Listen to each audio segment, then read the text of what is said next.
ಶಾರದಾ ಶಾರದಾಂ ಭೋಜವದನಾ ವದನಾಂಬುಜೇ ಸರ್ವದಾ ಸರ್ವದಾಸ್ಮಾಕಂ ಸನ್ನಿಧಿಂ ಸನ್ನಿಧಿಂ ಕ್ರಿಯಾತ್. ಸಮಸ್ತ ವೀಕ್ಷಕರಿಗೂ ಏಪ್ರಿಲ್ ತಿಂಗಳ ಕನ್ಯಾ ರಾಶಿಯ ಮಾಸ ಭವಿಷ್ಯದ ಕಾರ್ಯಕ್ರಮಕ್ಕೆ ಸುಸ್ವಾಗತ. ನಾವು ಮೊದಲಿಗೆ ಈ ಮಾಸದಲ್ಲಿ ನಡೆಯುವಂತಹ ಗ್ರಹಗಳ ಬದಲಾವಣೆಗಳ ಬಗ್ಗೆ ತಿಳಿದುಕೊಳ್ಳೋಣ. ಈ ತಿಂಗಳ 2ನೇ ತಾರೀಕಿನಂದು ಕುಜಗ್ರಹ ಕಟಕ ರಾಶಿಗೆ, 13ನೇ ತಾರೀಕಿನಂದು ರವಿಗ್ರಹ ಮೇಷರಾಶಿಗೆ ಪ್ರವೇಶವನ್ನು ಮಾಡ್ತಾ ಇರುವಂಥದ್ದು. ಇದಿಷ್ಟು ಕೂಡ ಈ ಮಾಸದಲ್ಲಿ ನಡೆಯುವಂತಹ ಪ್ರಮುಖವಾದ ಗ್ರಹಗಳ ಬದಲಾವಣೆ. ಇದನ್ನೆಲ್ಲ ಆಧರಿಸಿ ನಾವೀಗ ಈ ಏಪ್ರಿಲ್ ತಿಂಗಳಲ್ಲಿ ಕನ್ಯಾ ರಾಶಿಯವರಿಗೆ ಯಾವ ರೀತಿಯಾದಂತಹ ಫಲ ಪ್ರಾಪ್ತಿಯಾಗಲಿದೆ ಅಂತ ಹೇಳಿ ನೋಡ್ತಾ ಹೋಗೋಣ. ಮೊದಲನೇದಾಗಿ ಶನಿಗ್ರಹ ಮಾರ್ಚ್ ತಿಂಗಳ 29ನೇ ತಾರೀಖಿನಂದು ಬದಲಾವಣೆಯನ್ನು ಹೊಂದಿರುವಂಥದ್ದು. ಇದು ನಿಮಗೆ ಗೊತ್ತಿರುವಂತಹ ವಿಷಯವೇ. ಇಲ್ಲಿಯವರೆಗೆ ಶನಿಗ್ರಹ ನಿಮಗೆ ಷಷ್ಠ ಭಾವದಲ್ಲಿ ಸ್ಥಿತವಾಗಿತ್ತು. ಇನ್ನು ಮುಂದೆ ನಿಮಗೆ ಇದು ಸಪ್ತಮ ಭಾವದಲ್ಲಿ ಸ್ಥಿತವಾಗಿರುತ್ತೆ. ನಾವು ಮೊದಲು ನಿಮಗೆ ಈ ತಿಂಗಳಲ್ಲಿ ಉಳಿದಂತಹ ಎಲ್ಲ ಗ್ರಹಗಳಿಂದ ಯಾವ ರೀತಿಯಾದಂತಹ ಫಲ ಪ್ರಾಪ್ತಿಯಾಗುತ್ತೆ ಅಂತ ಹೇಳೋದನ್ನ ನೋಡೋಣ. ಅದಾದ್ಮೇಲೆ ಕೊನೆಗೆ ಈ ಶನಿಗ್ರಹ ಈಗ ಸಪ್ತಮ ಭಾವಕ್ಕೆ ಹೋಗಿದೆಯಲ್ಲ, ಅದರಿಂದ ಯಾವ ರೀತಿಯಾದಂತಹ ಫಲ ಪ್ರಾಪ್ತಿಯಾಗುತ್ತೆ ಅನ್ನುವಂತಹ ವಿಚಾರವನ್ನು ಕೊನೆಗೆ ನೋಡೋಣ. ಮೊದಲಿಗೆ ಈ ತಿಂಗಳಲ್ಲಿ ನಿಮಗೆ ಏನೇನು ಫಲ ಪ್ರಾಪ್ತಿಯಾಗುತ್ತೆ ಆ ವಿಚಾರ. ಬೃಹಸ್ಪತಿ ಗ್ರಹ ನಿಮಗೆ ನವಮ ಭಾವದಲ್ಲಿ ಸ್ಥಿರವಾಗಿರುವಂಥದ್ದು. ಹಾಗಾಗಿ ಪುಣ್ಯಕ್ಷೇತ್ರಗಳ ದರ್ಶನವನ್ನು ಮಾಡುವಂತಹ ಯೋಗ ನಿಮಗೆ ಇದೆ ಈ ತಿಂಗಳಲ್ಲಿ. ಅಂದರೆ ಒಂದಷ್ಟು ದೇವಸ್ಥಾನಗಳಿಗೆ ಹೋಗುವಂಥದ್ದು, ಒಂದಷ್ಟು ಪ್ರವಾಸ ಹೋಗುವಂಥದ್ದು, ಒಂದಷ್ಟು ಪುಣ್ಯಕ್ಷೇತ್ರಗಳಿಗೆ ಹೋಗುವಂಥದ್ದು, ಇಂಥದ್ದೆಲ್ಲ ಈ ಮಾಸದಲ್ಲಿ ನಿಮಗೆ ಉಂಟಾಗುತ್ತೆ. ಇನ್ನು ಬಂಧುಗಳ ನಡುವೆ ಏನಾದರೂ ವೈಮನಸ್ಯಗಳು ಇದ್ದಂತಹ ಪಕ್ಷದಲ್ಲಿ ಅದೆಲ್ಲ ಬಗೆಹರಿಯುವುದಕ್ಕೆ ಈ ಮಾಸದಲ್ಲಿ ಅವಕಾಶ ಇದೆ. ಕುಟುಂಬದಲ್ಲಾಗಿರಬಹುದು ಅಥವಾ ಬಂಧುಗಳ ನಡುವೆ ಏನಾದರೂ ಗಲಾಟೆಗಳು ಎಲ್ಲ ಉಂಟಾಗಿದ್ದಂತಹ ಪಕ್ಷದಲ್ಲಿ ಆ ಎಲ್ಲ ವೈಮನಸ್ಯಗಳು ಬಗೆಹರಿಯುವುದಕ್ಕೆ ಈ ಮಾಸದಲ್ಲಿ ಅವಕಾಶ ಇದೆ. ಇನ್ನು ದ್ವಾದಶ ಭಾವದ ಅಧಿಪತಿಯಾದಂತಹ ರವಿಗ್ರಹ ಅಷ್ಟಮ ಭಾವದಲ್ಲಿ ನಿಮಗೆ ಉಚ್ಚವಾಗಿ ಸ್ಥಿರವಾಗಿರುವಂಥದ್ದು. ಆ ಸಂದರ್ಭದಲ್ಲಿ ವ್ಯಯೇಶೇ ದ್ವಿತೀಯೇ ರಂಧ್ರೆ ವಿಷ್ಣು ಭಕ್ತಿ ಸಮನ್ವಿತ ಧಾರ್ಮಿಕ ಪ್ರಿಯವಾದಿ ಚ ಸರ್ವಸದ್ಗುಣ ಸಂಯುತ ಅಂತ ಹೇಳಿರುವಂಥದ್ದು. ಮುಖ್ಯವಾಗಿ ಧಾರ್ಮಿಕ ಅದನ್ನೇ ಹೇಳಿರುವುದು. ಈ ಮಾಸದಲ್ಲಂತೂ ನಿಮಗೆ ಆಧ್ಯಾತ್ಮಿಕ ವಿಷಯಗಳಲ್ಲಿ, ಧಾರ್ಮಿಕ ವಿಷಯಗಳಲ್ಲೆಲ್ಲ ಅತ್ಯಂತವಾಗಿ ಆಸಕ್ತಿ ಎನ್ನುವಂಥದ್ದು ಉಂಟಾಗುತ್ತೆ. ಒಂದಷ್ಟು ಧಾರ್ಮಿಕ ಕೆಲಸಗಳಲ್ಲಿ ನಿಮ್ಮನ್ನು ನೀವು ತೊಡಗಿಸಿಕೊಳ್ತೀರಿ. ಇದಿಷ್ಟು ಕೂಡ ನಿಮಗೆ ಈ ಮಾಸದಲ್ಲಿ ಉಳಿದಂತಹ ಎಲ್ಲ ಗ್ರಹಗಳಿಂದ ಪ್ರಾಪ್ತಿಯಾಗುವಂತಹ ಫಲಗಳು. ಈಗ ಇದೊಂದು ಶನಿಗ್ರಹದ ವಿಚಾರವನ್ನು ನೋಡ್ತಾ ಹೋಗೋಣ. ಶನಿಗ್ರಹ ಬದಲಾವಣೆಯನ್ನು ಹೊಂದಿದೆಯಲ್ಲ, ಆ ವಿಚಾರದಲ್ಲಿ ಏನೇನು ಫಲ ಪ್ರಾಪ್ತಿಯಾಗುತ್ತೆ ಅಂತ ಹೇಳೋದನ್ನ ನಾವು ಮೊದಲು ನೋಡೋಣ. ಅದಾದ್ಮೇಲೆ ನೀವು ಯಾವ ರೀತಿಯಾದಂತಹ ಪರಿಹಾರವನ್ನು ಮಾಡ್ಕೊಳ್ಬೇಕು, ಏನ್ ಮಾಡ್ಕೊಂಡ್ರೆ ನಿಮ್ಗೆ ಯಾವುದೇ ಅಶುಭ ಫಲ ಪ್ರಾಪ್ತಿ ಆಗೋದಿಲ್ಲ ಅಂತ ಹೇಳುವಂಥ ವಿಚಾರವನ್ನು ಕೊನೆಗೆ ನೋಡೋಣ. ಮೊದಲನೇದಾಗಿ ಈ ವಿಚಾರ ಏನು ಅಂತ ಹೇಳಿದ್ರೆ, ಶನಿಗ್ರಹ ತೃತೀಯ ಭಾವದಲ್ಲಿ ಸ್ಥಿತವಾಗಿರುವಂತಹ ಸಂದರ್ಭದಲ್ಲಿ, ಷಷ್ಠ ಭಾವದಲ್ಲಿ ಸ್ಥಿತವಾಗಿರುವಂತಹ ಸಂದರ್ಭದಲ್ಲಿ, ಇನ್ನು ಏಕಾದಶ ಭಾವದಲ್ಲಿ ಸ್ಥಿತವಾಗಿರುವಂತಹ ಸಂದರ್ಭದಲ್ಲಿ ಅದರಿಂದ ತುಂಬಾ ಒಳ್ಳೆಯ ಫಲ ಅಂತ ಹೇಳುವಂಥದ್ದು ಪ್ರಾಪ್ತಿ ಆಗುತ್ತೆ. ಅಂದ್ರೆ ನಿಮಗೆ ಇಲ್ಲಿವರೆಗೂ ಕೂಡ ಅದು 6ನೇ ಮನೆಯಲ್ಲಿ ಸ್ಥಿತವಾಗಿತ್ತು. ಹಾಗಾಗಿ ಅದರಿಂದ ನಿಮಗೆ ತುಂಬಾ ಒಳ್ಳೆಯ ಫಲ ಅಂತ ಹೇಳುವಂಥದ್ದು ಪ್ರಾಪ್ತಿ ಆಗ್ತಾ ಇತ್ತು. ಈಗ ಅದು ಸಪ್ತಮ ಸ್ಥಾನಕ್ಕೆ 7ನೇ ಮನೆಗೆ ಪ್ರವೇಶವನ್ನು ಮಾಡಿರುವಂಥದ್ದು. ಅದಕ್ಕೆ ಹೇಳ್ತಿರುವಂಥದ್ದು ಈ ವಿಚಾರನ ನೀವು ನೋಡ್ಕೊಬೇಕು. ಏನಾಗತ್ತೆ ಅಂತ ಹೇಳೋದು ನಿಮ್ಗೆ ಗೊತ್ತಾಗಬೇಕು ಅಂದರೆ, ಈಗಲೇ ಹೇಳಿದ ಹಾಗೆ ಶನಿಗ್ರಹ 3ನೇ ಮನೆ, 6ನೇ ಮನೆ ಮತ್ತು 11ನೇ ಮನೆಯಲ್ಲಿ ಅತ್ಯಂತ ಉತ್ತಮವಾದ ಫಲವನ್ನು ಕೊಡುತ್ತೆ. ಹಾಗೆ 8ನೇ ಮನೆ, 5ನೇ ಮನೆ ಮತ್ತು 4ನೇ ಮನೆ, ಇನ್ನು 7.5 ಅಂತ ಹೇಳಿ ಆದರೆ 12, 1, 2 ಇಲ್ಲಿ ಶನಿಗ್ರಹದ ಸ್ಥಿತಿ ಇರುವಂತಹ ಸಂದರ್ಭದಲ್ಲಿ ಅದರಿಂದ ಅತ್ಯಂತ ಕೆಟ್ಟ ಫಲಗಳು ಪ್ರಾಪ್ತಿ ಆಗುತ್ತೆ. ನೋಡಿ, ಇನ್ನು ಕೆಲವು ಸ್ಥಾನ ಯಾವುದು 7ನೇ ಮನೆ, 9 ಮತ್ತು 10ನೇ ಮನೆಯಲ್ಲಿ ಇರುವಂತಹ ಸಂದರ್ಭದಲ್ಲಿ ಮಧ್ಯಮವಾದ ಫಲ ಪ್ರಾಪ್ತಿ ಆಗುತ್ತೆ. ನಿಮ್ಗೆ ಈಗ ಅರ್ಥ ಆಯಿತು ಅಂತ ಹೇಳಿ ಅಂದ್ಕೊಂಡಿದ್ದೀನಿ. ಕೆಲವು ಕಡೆ ಇರುವಾಗ ತುಂಬಾ ಉತ್ತಮವಾದ ಫಲ ಪ್ರಾಪ್ತಿ ಆಗುತ್ತೆ, ಇನ್ನು ಕೆಲವು ಕಡೆ ಇರುವಾಗ ತುಂಬಾ ಅನಿಷ್ಟ ಫಲ ಪ್ರಾಪ್ತಿ ಆಗುತ್ತೆ. ಪ್ರಕೃತವಾಗಿ ಸಪ್ತಮ ಭಾವದಲ್ಲಿ ಇರೋದ್ರಿಂದಾಗಿ ಮಧ್ಯಮವಾದ ಫಲ ಅಂತ ಹೇಳಿದ್ರೆ ನಿಮ್ಗೇನು ಸಿಕ್ಕಾಪಟ್ಟೆ ಒಳ್ಳೇದಾಗುತ್ತೆ ಅಂತ ಹೇಳುವಂಥ ಒಳ್ಳೆ ಫಲಗಳು ಪ್ರಾಪ್ತಿ ಆಗದೇ ಇದ್ರೂ ಕೂಡ ಸಪ್ತಮ ಭಾವದಲ್ಲಿ ಇರುವಾಗ ಏನು ಸಿಕ್ಕಾಪಟ್ಟೆ ಕೆಟ್ಟದಾಗುವಂತಹ ಫಲಗಳು ಕೂಡ ಪ್ರಾಪ್ತಿಯಾಗುವುದಿಲ್ಲ. ಇದೇ 7.5 ಅಷ್ಟಮ ಶನಿಯೆಲ್ಲ ಇರುವಾಗ ತುಂಬ ಕೆಟ್ಟ ಫಲಗಳು ಪ್ರಾಪ್ತಿಯಾಗುತ್ತಲ್ಲ, ಆ ಥರ ಏನಾಗುವುದಿಲ್ಲ.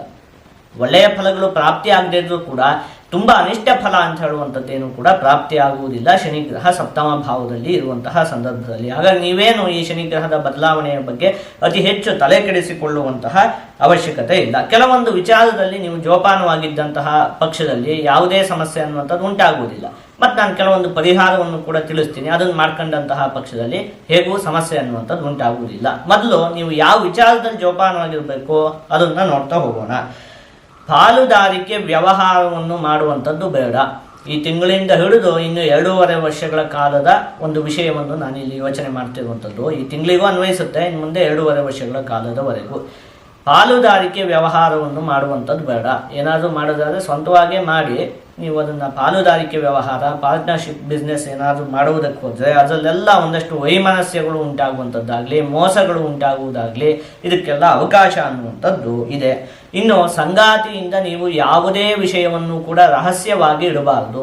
ಏನೇ ನಡೆದ್ರೂ ಅದನ್ನೆಲ್ಲ ನಿಮ್ಮ ಸಂಗಾತಿಯೊಂದಿಗೆ ಮುಕ್ತವಾಗಿ ನೀವು ಮಾತನಾಡಬೇಕು. ಯಾವ ವಿಚಾರವನ್ನು ಕೂಡ ರಹಸ್ಯವಾಗಿ ಇಡಬಾರದು. ಶನಿಗ್ರಹ ಸಪ್ತಮ ಭಾವದಲ್ಲಿ ಸ್ಥಿತವಾಗಿರೋದ್ರಿಂದಾಗಿ ಅರ್ಥನಾಶಂ ದುಷ್ಟಚಿಂತಾಂ ಪೀಡಾರ್ಥಂ ಸಪ್ತಮೇ ಶನವು ಅಂತ ಹೇಳಿರುವಂಥದ್ದು. ಮುಖ್ಯವಾಗಿ ಹಣಕಾಸಿನ ವಿಚಾರದಲ್ಲಿ ನೀವು ಒಂದು ಸ್ವಲ್ಪ ಜೋಪಾನವಾಗಿರಬೇಕಾಗತ್ತೆ. ಏನು ಮಾಡ್ಬೇಕು ಹೇಳಿ, ಸಾಲವನ್ನು ಕೊಡುವಂಥದ್ದು ಇಂಥದ್ದನ್ನೆಲ್ಲ ಮಾಡುವುದಕ್ಕೆ ಹೋಗಬಾರ್ದು. ಅದಾದಮೇಲೆ ಎಲ್ಲೋ ನಂಬಿಕೆಗೆ ಅನರ್ಹವಾದಂತಹ ಜಾಗಗಳಲ್ಲಿ ಅಂತ ಹೇಳಿದರೆ ನೀವು 1 ರೂಪಾಯಿ ಕೊಟ್ಟರೆ ನಾವು ನಿಮ್ಗೆ 10 ರೂಪಾಯಿ ವಾಪಸ್ ಕೊಡ್ತೀವಿ, ಈ ರೀತಿಯಾಗಿ ಯಾವುದು ಗ್ಯಾರಂಟಿ ಇರುವುದಿಲ್ಲವೋ ಅಂತಹ ಜಾಗಗಳಲ್ಲೆಲ್ಲ ಹಣವನ್ನು ಹೂಡಿಕೆ ಮಾಡುವಂಥದ್ದು ಅಂಥದ್ದನ್ನು ಕೂಡ ಮಾಡುವುದಕ್ಕೆ ಹೋಗಬಾರ್ದು. ಆಯಿತಾ? ಹಣಕಾಸನ್ನು ಆದಷ್ಟು ಜೋಪಾನವಾಗಿ ರಕ್ಷಣೆಯನ್ನು ಮಾಡಿಕೊಳ್ಬೇಕು, ಅದೊಂದು ವಿಚಾರ.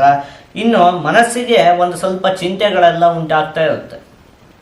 ಸುಮ್ಮನೆ ಯಾವುದೋ ಸಣ್ಣ ಪುಟ್ಟ ವಿಷಯಗಳಿಗೂ ಕೂಡ ಮನಸ್ಸಿಗೆ ಏನೋ ಒಂದು ರೀತಿಯಾದಂತಹ ಚಿಂತೆ ಆ ರೀತಿಯೆಲ್ಲ ಉಂಟಾಗುವುದಕ್ಕೆ ಅವಕಾಶ ಇರುತ್ತೆ ಸಪ್ತಮ ಭಾವದಲ್ಲಿ ಶನಿಯ ಸ್ಥಿತಿ ಇರುವಾಗ. ಹಾಗಾಗಿ ಆದಷ್ಟು ಮನಸ್ಸನ್ನು ತಣ್ಣಗೆ ಇಟ್ಟುಕೊಳ್ಬೇಕು. ಸಣ್ಣ ಪುಟ್ಟ ವಿಚಾರಕ್ಕೂ ಅತಿ ಹೆಚ್ಚು ಯೋಚನೆ ಮಾಡುವುದಕ್ಕೆ ಹೋಗಬಾರ್ದು. ಇವು ಒಂದು 3-4 ವಿಚಾರದಲ್ಲಿ ನೀವು ಜೋಪಾನವಾಗಿದ್ದಂತಹ ಪಕ್ಷದಲ್ಲಿ ಈ ಶನಿಗ್ರಹದಿಂದ ಏನು ದೊಡ್ಡ ಮಟ್ಟಿನ ನಾವು ನೋಡಿದ್ವಲ್ಲ, ಏನು ಹೇಳಿ, ಈ ಅಷ್ಟಮ ಶನಿ ಆಗಲಿ ಅಥವಾ 7.5 ಆಗಲಿ ಅದೆಲ್ಲ ನಡೆಯುವಾಗ ತುಂಬ ಕೆಟ್ಟ ಫಲ ಪ್ರಾಪ್ತಿ ಆಗುತ್ತೆ. ಇದೇನು ಅಷ್ಟೊಂದು ಕೆಟ್ಟ ಫಲ ಅಂತ ಹೇಳುವಂಥದ್ದು ಪ್ರಾಪ್ತಿ ಆಗುವುದಿಲ್ಲ. ಹಾಗಾಗಿ ಇದೇನು ಹೆದರಿಕೊಳ್ಳುವಂತಹ ಅವಶ್ಯಕತೆ ಇಲ್ಲ. ಒಂದನೇದಾಗಿ. ಎರಡನೇದಾಗಿ ಏನೇನಾಗುತ್ತೆ ಅಂತ ಹೇಳೋದನ್ನು ಕೂಡ ಹೇಳಿದ್ದೀನಿ, ಆ ವಿಚಾರಗಳಲ್ಲಿ ನೀವು ಜೋಪಾನವಾಗಿರಬೇಕು. ಮೂರನೇದಾಗಿ ಅದಕ್ಕೆ ಈಗ ನಾನು ಪರಿಹಾರವನ್ನು ಕೂಡ ಹೇಳ್ಕೊಡ್ತೀನಿ. ಆ ರೀತಿಯಾಗಿ ನೀವು ನಡೆದುಕೊಂಡಂತಹ ಪಕ್ಷದಲ್ಲಿ ನಿಮ್ಗೆ ಯಾವುದೇ ಸಮಸ್ಯೆ ಅನ್ನುವಂಥದ್ದು ಉಂಟಾಗುವುದಿಲ್ಲ. ಶನಿಗ್ರಹದ ವಿಚಾರದಲ್ಲಿ ನೀಚಾನಾಂ ಅನ್ನದಾನಂ ಸ್ಯಾತ್ ಅಂತ ಹೇಳಿರುವಂಥದ್ದು. ಎಲ್ಲಿ ಅನ್ನದ ಅವಶ್ಯಕತೆ ಇರುತ್ತೋ ಅಂತಹ ಜಾಗಗಳಲ್ಲಿ ನೀವು ಅನ್ನದಾನವನ್ನು ಮಾಡಬೇಕು. ಅಂದರೆ ಈಗ ಉದಾಹರಣೆಗೆ ವೃದ್ಧಾಶ್ರಮಗಳಾಗಿರಬಹುದು ಅಥವಾ ಅನಾಥಾಶ್ರಮಗಳಾಗಿರಬಹುದು, ಅಲ್ಲಿ ಅನ್ನದಾನವನ್ನು ಮಾಡುವಂಥದ್ದು. ನಿಮ್ಮ ಕೈಯಲ್ಲಿ ಎಷ್ಟು ಸಾಮರ್ಥ್ಯ ಇದೆಯೋ ಆ ಸಾಮರ್ಥ್ಯಕ್ಕೆ ಅನುಗುಣವಾಗಿ ಮಾಡಿ. ಅಂದರೆ ನಿಮಗೆ ಒಂದು ದಿನದ ಸಂಪೂರ್ಣವಾಗಿ ಅನ್ನದಾನವನ್ನು ಮಾಡುವಂತಹ ಶಕ್ತಿ ನನ್ನ ಕೈಯಲ್ಲಿದೆ, ಸರಿ ಮಾಡಿ. ಅಥವಾ 1 ತಿಂಗಳು ನನ್ನ ಕೈಯಿಂದ ಮಾಡೋದಕ್ಕಾಗತ್ತೆ, ಸರಿ ಮಾಡಿಬಿಡಿ. ಇಲ್ಲ ಸ್ವಾಮಿ, 1 ದಿವಸದ್ದು ಕೂಡ ಸಂಪೂರ್ಣವಾಗಿ ಮಾಡೋದಕ್ಕೆ ನಂಗೆ ಕಷ್ಟ ಆಗುತ್ತೆ, ಸರಿ, ಹಾಗಾದರೆ 1 ಮೂಟೆ ಅಕ್ಕಿಯನ್ನು ಕೊಡೋದಕ್ಕೆ ನಿಮ್ಗೆ ಸಾಮರ್ಥ್ಯ ಇದೆಯಾ, ಅಕ್ಕಿಯನ್ನು ಕೊಟ್ಬಿಡಿ. ಅಥವಾ 1 ದಿವಸಕ್ಕೆ ಬೇಕಾಗುವಷ್ಟು ತರಕಾರಿಯನ್ನು ಕೊಡುವಂತಹ ಸಾಮರ್ಥ್ಯ ನಿಮಗಿದೆಯಾ, ಅದನ್ನು ಕೊಟ್ಬಿಡಿ. ಒಟ್ಟಲ್ಲಿ ನಿಮ್ಮ ಸಾಮರ್ಥ್ಯಕ್ಕೆ ಅನುಗುಣವಾಗಿ ಅನ್ನದಾನವನ್ನು ಮಾಡುವಂಥದ್ದು ಅತ್ಯಂತ ಉತ್ತಮವಾಗಿರುವಂಥದ್ದು. ಆ ರೀತಿಯಾಗಿ ಮಾಡ್ಕೊಳ್ಳೋದ್ರಿಂದಾಗಿ ಶನಿಗ್ರಹದಿಂದ ಯಾವುದೇ ಸಮಸ್ಯೆ ಅನ್ನುವಂಥದ್ದು ನಿಮಗೆ ಉಂಟಾಗುವುದಿಲ್ಲ. ಈ ಹಿಂದೆಯೇ ಹೇಳಿದಂತೆ ಇದೇನು ಸಪ್ತಮ ಶನಿ ಏನು ಅತ್ಯಂತ ದೊಡ್ಡ ಮಟ್ಟಿನ ಏನು ಸಮಸ್ಯೆ ಅಲ್ಲ. ಹಾಗಾಗಿ ಯೋಚನೆ ಮಾಡುವಂಥದ್ದು ಬೇಡ. ಇನ್ನು ಅದರಲ್ಲೂ ಕೂಡ ಮೇ ತಿಂಗಳ ಒಂದು ಅರ್ಧ ಭಾಗದವರೆಗೂ ಕೂಡ ಬೃಹಸ್ಪತಿ ಗ್ರಹ ನಿಮಗೆ ನವಮ ಭಾವದಲ್ಲಿ ಸ್ಥಿರವಾಗಿರುತ್ತೆ. ಅದರಿಂದ ಗುರುಬಲ ಚೆನ್ನಾಗಿದೆ, ಅದರಿಂದ ಅತ್ಯಂತ ಉತ್ತಮವಾದ ಫಲ ಅಂತ ಹೇಳುವಂಥದ್ದು ಪ್ರಾಪ್ತಿ ಆಗುತ್ತೆ. ಅಲ್ಲಿವರೆಗೂ ಕೂಡ ಈ ಶನಿ ಸಪ್ತಮದಲ್ಲಿದ್ದರೂ ಕೂಡ ಅದರಿಂದ ಏನು ಅತಿ ಹೆಚ್ಚಾಗಿ ಸಮಸ್ಯೆ ಅನ್ನುವಂಥದ್ದು ಉಂಟಾಗುವುದಿಲ್ಲ. ಅಲ್ಲಿವರೆಗೂ ಕೂಡ ಇನ್ನೊಂದು ಮೇ ತಿಂಗಳ ಒಂದು ಅರ್ಧದವರೆಗೂ ಕೂಡ ನಿಮಗೆ ಸಮಯ ಅಂತ ಹೇಳುವಂಥದ್ದು ಉತ್ತಮವಾಗೇ ಇದೆ ಈ ವರ್ಷದಲ್ಲಿ. ಆ ಸಮಯವನ್ನು ನೀವು ಸರಿಯಾಗಿ ಸದುಪಯೋಗ ಪಡಿಸಿಕೊಳ್ಳಬೇಕು. ಇದಿಷ್ಟು ವಿಚಾರ. ಈಗ ಇದನ್ನೆಲ್ಲ ಒಟ್ಟು ಸೇರಿಸಿ ಒಂದೊಂದೇ ವಿಚಾರದಲ್ಲಿ ನಾವು ನಿಮಗೆ ಈ ಮಾಸದಲ್ಲಿ ಯಾವ ರೀತಿಯಾದಂತಹ ಫಲ ಪ್ರಾಪ್ತಿಯಾಗುತ್ತೆ ಅಂತ ಹೇಳಿ ನೋಡ್ತಾ ಹೋಗೋಣ.